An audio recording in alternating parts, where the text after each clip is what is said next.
The Zero drivers also prefer to fight in groups. But instead of pairs of fighters, their formations are based on groups of 3. 3 fighters that they called a show tie.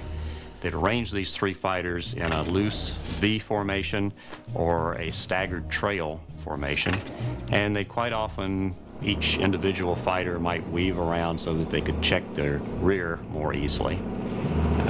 They would normally combine 2 or 3 of these show tie together into a flight called a shoe tie. And just like the show tie element of 3 aircraft, they would arrange each show tie in a staggered trail or a loose V formation. Zeros typically escorted bombers from behind, high, and trail, and they would attack in trail. So if they had the 3 fighters, they would peel off and come in consecutively, one after the other, for consecutive rear quarter attacks on the enemy.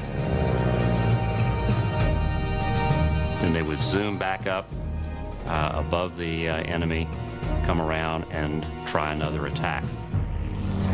Like the Americans, once the Japanese are engaged in a fight, they prefer to stick together.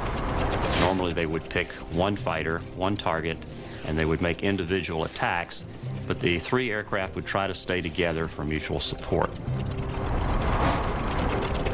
Defensively, if they were attacked, they would try to turn and make a head-on firing pass against the enemy.